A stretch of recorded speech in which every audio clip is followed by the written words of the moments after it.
Hey guys, Ash here coming at you today with another Raid Shadow Legends champion guide, this time on, well, one of the best champions inside the game. Certainly one of the best legendaries inside the entire game. If you're watching this video because you own the Archer Queen, well, congratulations, because you really do legitimately have one of the best champions, in all of Raid. First, a few shout outs to you guys. We have Raven Deepwood. I just pulled her. Can't wait to see your guide on the Archer. We have Das Universe 5875. Can you do a video on Archer for Hydra? Absolutely. Jimmy Dodger looking for some Archer. Ivy Lee looking for all the Blade Masters you can see here. Raven again looking for some Archer Queen. Jammy, Raven. Congratulations, today's your lucky day. Let's go ahead and jump into the Archer Queen and see why she is so good.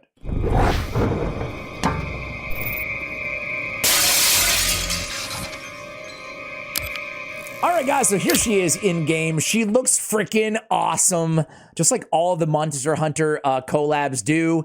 Her official name here is R. Nergigante Archer, or R. Nergigante Archer? Nergigante Archer? I don't know. Archer Queen sounds good to me. Actually, her official name is Sajida. Here in the lore. You can read it all. I'm not going to read the entire lore. I did that at the beginning of the channel. Did you guys like that, or you would rather just read the lore for yourself? I don't know. But I'm not going to read it to you guys, but you can find out how Sajida became our Nergigante Archer. So what does she do? First of all, in-game reviews are all 5s. She's like one of the highest, as I said, like 5 times already, one of the highest rated champions inside the entire game. Her base stats, 19k HP, okay, about average. Her defense, though, 1465, certainly above average. Her speed is about average as well. It's really her kit that, where she shines. She has an increased accuracy on herself on the A1. That's great. It's actually more than great. It's a 2-turn, big version, increased accuracy that she just brings on her charge shot. So that's fantastic. Spinning shot, this ability is so freaking unbelievable. This is all on a 3-turn cooldown. You have to scroll down to see the level 6 cooldown here. She's absolutely a champion worth booking. Anybody and everybody who pulls her, free to play, whatever. I mean, you're going to use her in Hydra at the very... No, you're going to use her everywhere, man. She's just really good. An AoE stun. AoE 100% stun on a 3-turn cooldown. If the target's a boss, it's going to place the big version of decreased speed instead, which is great because bosses are not susceptible to stun, and decreased speed is one of the most underrated and essential Hydra clan boss debuffs in the game. If you don't believe me, add a decreased speed champion to your team and see what difference that makes. Also, decrease the turn meter of enemies under a stun placed by this skill by 20%. So now a 20% turn meter decrease with the stun in the arena, against waves, anywhere. That's amazing. But also fills the turn meter of all allies by 10% if the decreased speed debuff is placed instead, which is perfect for situations against bosses like Hydra. Oh, what a nasty ability. But wait, it gets even better. Rapid Shot, one of the strongest abilities inside the entire game. Man, this kit is criminally good. Criminally good. Attacks all enemies, places a Hex for 2 turns and a Provoke for 1 turn. If the target's a boss, places a Hex for 3 turns on a 3-turn cooldown and a Provoke for 2 turns. A 2-turn Provoke, man. A 2-turn Provoke? Dude, so nasty. The best Hydra clan boss provoker, because she also brings Hex and decreased speed. 2-turn Provoke. You can use this sort of a kit anywhere in the game. Magma Dragon, who, yeah, absolutely. She's Spirit Affinity too.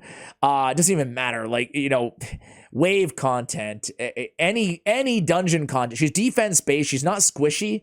She's easy to keep alive. I guess the only place that you're probably not using her a ton is Fire Knight, I guess, right?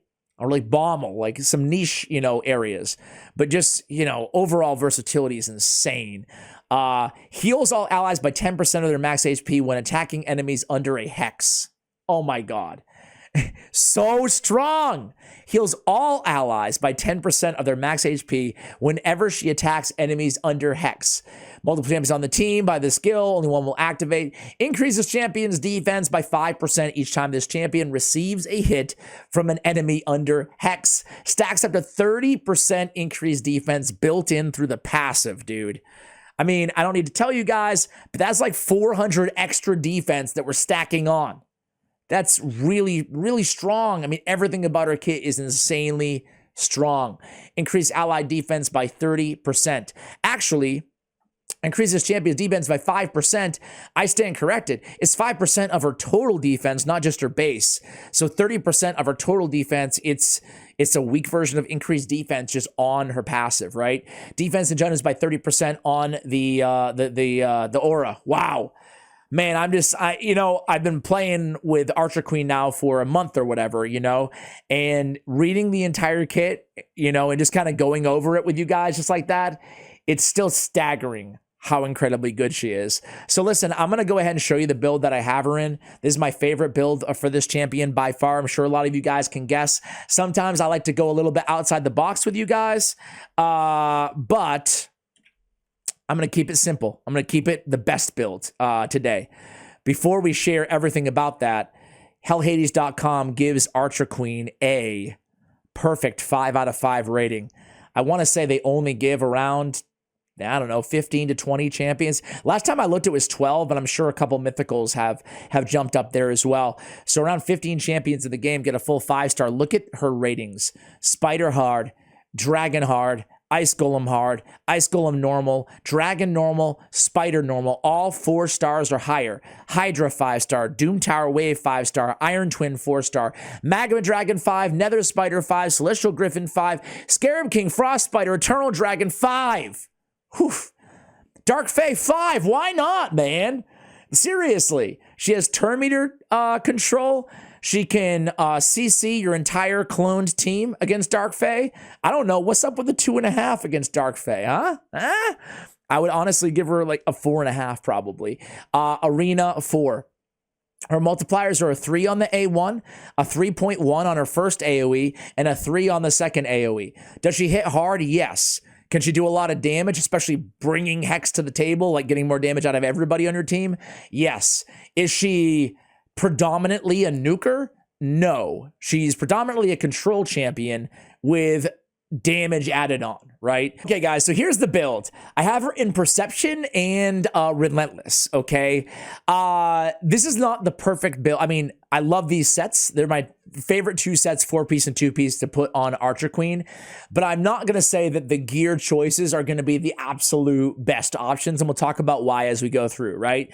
So on the ring, I have, drum roll please, defense, obviously. We have crit damage on the amulet, and then we have accuracy on the banner, okay? I have 424 accuracy total on my end game Archer Queen here. We have speed on the boots. We have HP percentage on the chest, and we have crit damage on the gauntlets, okay? So why am I saying it's not the best options? I didn't want her to give her, 30k HP or 40k HP, whatever it would be without the HP percentage on the chest. I did get that nice defensive ascension roll. So even though it's a rare chest piece, I'm still very happy with this build out. However, I am leaving some damage on the table by not going defense percentage as a main stat. I think in a perfect world, I'd have defense percentage over here and then HP percentage plus 20 as the ascension stat, right? But I do get some defense as well on the substats here, and for a rare piece, it's certainly not bad. But obviously, stacking up HP is going to be important. We never want to neglect HP, even on defense-based champions. However, I'd like a little bit more bang for my buck. Either way, I'm very happy with the stats here. 59k, 3,600 on the defense, 250 on the speed, 102, 246 on the crit rate, crit damage. Even though I said she's not a nuker, she does have 2 strong AoE attacks, right? So we do want to go either crit rate or crit damage on the gauntlets, okay? Again, I went crit damage. If you're towards the end game, you really want to try to go crit damage on the gauntlets, and builds are kind of like a nuker control, right? I already went over, accuracy. Again, In a perfect world, I'd probably try to get a defense banner on her with a lot of speed on it, and then with an accuracy ascension stat and try to pick up more accuracy off the rest of the gear. Either way, I think perception is the best set for Archer Queen. I've seen people run her in reflex. Let's see what Hades recommends here. They say go relentless, perception, speed, savage, or lethal, right? I've seen people run her in triple perception. I've seen people run her in savage or lethal. I've seen people run her in reflex. Now, she has 2 abilities that reflex could proc under, but both of them are equally incredibly valuable, right? Because if we get a 40% chance of reducing the cooldown of the A3, we can land, well, Hex is already up all the time. We can land that provoke on basically a 2-turn, right? If the reflex proc goes to the A2, well, we can keep the decreased speed up basically all the time as well, right? So I think that reflex actually makes some sense on this champion. And the benefit of reflex as compared to relentless is, well, obviously we're not going to be stripping away our buffs, right? By taking those extra turns and outpacing the rest of the team. However, that being said, I still prefer relentless over reflex on this particular champion, but I can see the case being made either way for the points that I just brought up. All right, so on the support side, we went down, we picked up lasting gifts, especially in the relentless set. I do want to try to extend that increased accuracy, that she has on that A1 ability, okay? I went with Master Hexer to extend the duration of the decreased speed and the hexes as well, right? And then I went down the left-hand side and I ended at War Master. Nice and easy, basic mastery choices. Let's again compare that to see what Hades.com recommends as well for general PvE. Pretty similar to what I have. The offense is exactly the same. And on the support tree, they went with Spirit Haste. They went with Cycle of Magic. They went with Lore of Steel. Again, I like Lasting Gifts just for that A1 because increased accuracy is great, you know. But again, I could totally see going with Spirit Haste as well. Hydra Mischief Tank. They go with Lasting Gifts. They go with Healing Savior and Lay on Hands as well. I don't love this build compared to the one that we have, but, you know, just giving you guys some options here, right? Okay, guys, before we jump into Hydra, I want to just go ahead. I was using her in Cursed City just now, and it was stage 21, I want to say, of, nope. Was it stage 20? Stage 20. Yes. All right. So this is a really tough floor or whatever you want to call it, right? Let's go into it here. And it might take me forever. So I'm just going to, you know what I'm not even going to finish. I actually put out on my Ash Raid Shadow Legends YouTube channel, right? We're going to go with the A2 first so we can stun everybody here. Decrease their turn meter at the same time. Isn't that so powerful, man? And then we can come back around the next turn in one turn, provoke everybody, right? And hex them all too. It's really nasty. Okay, so I have this entire run. It took me about 15 minutes to do manual. Coming up on a video on my Ash Raid Shadow Legends YouTube channel. I'm not going to sit here. It was actually on a spotlight for the only rare champion. A little sneak peek for you guys on this team. But I'm not going to do it all again because I want this to be more about like the Hydra clan boss. But I just want to show you, like, in any wave content, what she can do, right? So she stuns everybody there. And now, check this out. I mean, you already know what she can do, but it's just like, it's an absolute lockdown from this champion, right? Okay, so they take a turn. They're no longer stunned. Okay, what are we going to do? Oh, how about now we provoke everybody and hex everybody? They still can't go. They still can't do anything. Like, how powerful is this, guys, right? And then we have Longsword, who's a rare on the team. And he's going to be able to come in there and provoke the next turn. Now, okay, unfortunately, she is provoked herself. Otherwise, who knows? We may have gotten a Relentless proc on her as well, right? And if we get the Relentless proc, I think we'd come back with the A2 again already, right? So you guys can see how incredible she is as a control champion anywhere in the game. Look at her with all those A1s, man. All right, let's come in A2, provoke some more with the rare champion on the team. A bunch of legendaries and a rare. You gotta love it. But yeah, I mean, you guys get the point, right? She's absolutely busted with control on practically every ability, right? That much control, right? Let's go into the Hydra team. I thought about not sharing this team at first. Look at this. We come back around. They got like a billion cleansers and crap on their team. We just do it all over again. I mean, how awesome is that? The third wave is actually a lot more challenging, but we can still beat it using the same strategy, just like lockdown control, essentially, right? Here we go again. We're going to provoke everybody for a turn. Hex, I mean, how she's carrying this entire team on her back like a monster. All right. And you can see, I'll show you how long it actually took here.